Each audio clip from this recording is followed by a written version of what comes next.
नमस्कार दोस्तों, हमारे इस मंच पर आप सभी का स्वागत है। दोस्तों, आखिर सबसे करीबी दोस्त एक समय में इकट्ठे रहे, दरी पर सोए, एक साथ खाना खाया और उसी दोस्त की प्रधानमंत्री नरेंद्र मोदी ने कल बलि चढ़ा दी। ऐसा कहा जा रहा है कि सुबह तक तो मुख्यमंत्री को ये अंदाजा ही नहीं था कि उनको कल के कल इस्तीफा देना पड़ेगा और कल ही वो मुख्यमंत्री नहीं रहेंगे। लेकिन अगर हम सारी एनालिसिस को देखते हैं और इसके पीछे भारतीय जनता पार्टी की पॉलिटिक्स क्या है, सोच क्या है, अगर इसको समझने की कोशिश करते हैं तो हमें पिक्चर बिल्कुल दूसरी दिखती है।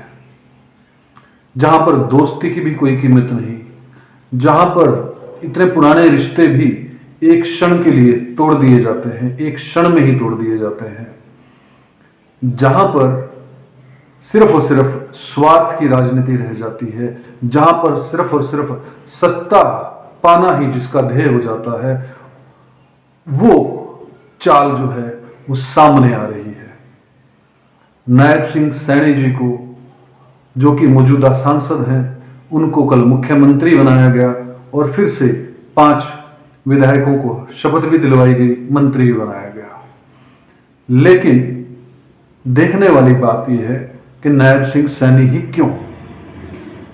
पिछले कुछ समय से जैसे कि भारतीय जनता पार्टी लगातार जो है वो सर्वे करवा रही थी, इंटरनल सर्वे करवाए, अलग अलग एजेंसीज के सर्वे हुए, तो उसके अंदर साफ तौर पर यह दिख गया कि भारतीय जनता पार्टी को लोकसभा और विधानसभा के चुनावों में भारी नुकसान उठाना पड़ेगा।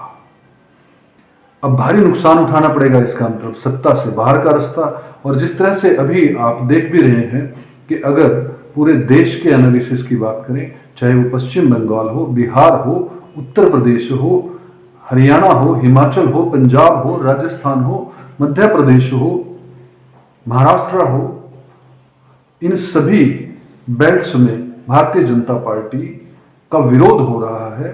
जनता जो है वो चुपचाप बैठी हुई है कि वोट की चोट से जो है वो जवाब देंगे। जब ये सर्वे सामने आता है तो इस सर्वे के अंदर ये खुलासा होता है कि भारतीय जनता पार्टी 400 पार तो बहुत दूर की बात है, शायद 200 से भी नीचे रहने की उम्मीद भारतीय जनता पार्टी को पता लगती है। भारतीय जनता पार्टी को सर्वे से ये साफ पता लगता है कि 200 से भी नीचे भारतीय जनता पार्टी की सीटें जा सकती हैं, मतलब 272 का जो आंकड़ा है उससे बाहर, सत्ता से बाहर। और यह कोई भी शायद पॉलिटिकल पार्टी जो है सत्ता से बाहर जानते नहीं, क्योंकि सत्ता से बाहर जाते ही मनोहर लाल खट्टर जी जैसा हाल हो जाएगा, ना ही उनको एक कोई पूछने वाला होगा, ना क्योंकि सुबह के मुख्यमंत्री नहीं रहे अब वो, और ऐसे ही अगर प्रधानमंत्री नहीं रहेंगे तो प्रधानमंत्री मोदी जो है वो एक आम सांसद बन जाएंगे। तो इसे कैसे जाने दें? और आप पिछले 1 महीने से देख रहे हैं कि हर जगह पर तिकड़मबाजी लगाई जा रही है किसी तरह से, चाहे वो बिहार के अंदर जनता दल यूनाइटेड को साथ में लेके आना हो, नीतीश को ना भी चाहते हुए साथ में लेके आए, किस अलग अलग तरह के गठबंधन करना हो, भारतीय जनता पार्टी 400 की सीटों के लिए ये सब नहीं कर रही है, वो 272 के आंकड़े से, क्योंकि आज के समय में बहुत दूर दिख रही है। और जिस तरह से विरोध जो है, चाहे वो एससी कम्युनिटी हो, ओबीसी कम्युनिटी हो, बीसी कम्युनिटी हो, और इवन जर्नल कम्युनिटी के अंदर भी विरोध के सुर जो है वो साफ तौर पर नजर आ रहे हैं।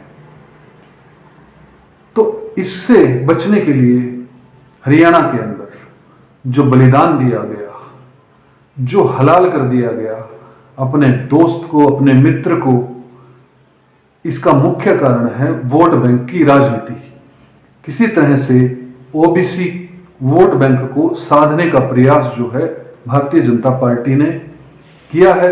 इसमें कहीं पर भी नायब सिंह सैनी की कोई दावेदारी नहीं है, क्योंकि जैसा कि आप जानते हैं कि अपनी पत्नी को ही वो एक पार्षद का चुनाव नहीं जितवा पाए, तो मुख्यमंत्री किस तरह के रहेंगे ये आने वाले समय की बात है। हमारी शुभकामनाएं हैं उनको कि वो अच्छा प्रशासन चलाएं आने वाले समय में। लेकिन मनोहर लाल खट्टर का जिस तरह से जाना हुआ सत्ता से, वो बड़ा दुखद है। वोट बैंक की राजनीति जिस तरह से खेली गई वो अच्छी नहीं है। और मुख्यमंत्री मनोहर लाल खट्टर, अब पूर्व मुख्यमंत्री हैं मनोहर लाल खट्टर, इस बात से अंदर ही अंदर तो कहीं ना कहीं घुटन महसूस कर रहे होंगे, क्योंकि कहीं ना कहीं साख पर चोट है। 9.5 साल, 9 साल के आसपास जो प्रदेश के मुख्यमंत्री रहे हों, जिनकी मौजूदगी में, जिनके नेतृत्व में 2019 के लोकसभा चुनाव में 10 की 10 सीटें भारतीय जनता पार्टी को मिली हो, उनको इस तरह से हटा देना, उनको शर्मसार करना है। और कहीं ना कहीं उनको, चाहे वो अभी सुनने में ही आ रहा है कि एमपी का चुनाव लड़वा देंगे, कि राष्ट्रीय अध्यक्ष बना देंगे, या कुछ बड़ी अगर सरकार आती है तो केंद्र में मंत्री बना देंगे, लेकिन एक सूबे के मुख्यमंत्री से हटाकर किसी दूसरे व्यक्ति को मुख्यमंत्री बनाना साफ तौर पर यह देखा जा सकता है कि विफलता के तौर पर देखा जा सकता है।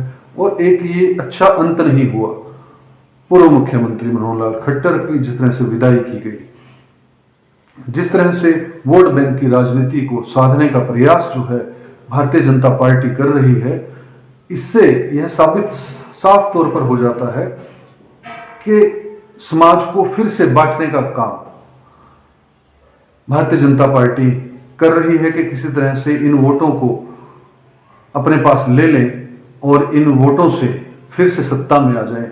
लेकिन देखने वाली बात यह होगी कि भविष्य में क्या होता है। अभी तो सब अटकलें हैं, आने वाला समय स्वयं बता देगा कि भारतीय जनता पार्टी को कितनी सीटें मिलेंगी और लोकसभा चुनाव के अंदर नतीजे क्या होंगे। ये जिस दिन नतीजे आएंगे सब सामने हो जाएंगे। हर पार्टी कोशिश करती है कि इस वक्त वोटरों को लुभाया जाए, जातिगत समीकरण को ठीक से बिठा लिया जाए, ताकि फिर से सत्ता वापसी हो पाए। आने वाला समय बताएगा दोस्तों कि क्या होगा, लेकिन इस वीडियो में इतना ही। अगर यह वीडियो आपको पसंद आई हो तो इस वीडियो को लाइक कीजिएगा, शेयर कीजिएगा और हमारे इस मंच को सब्सक्राइब कीजिएगा। जय हिंद, जय भारत।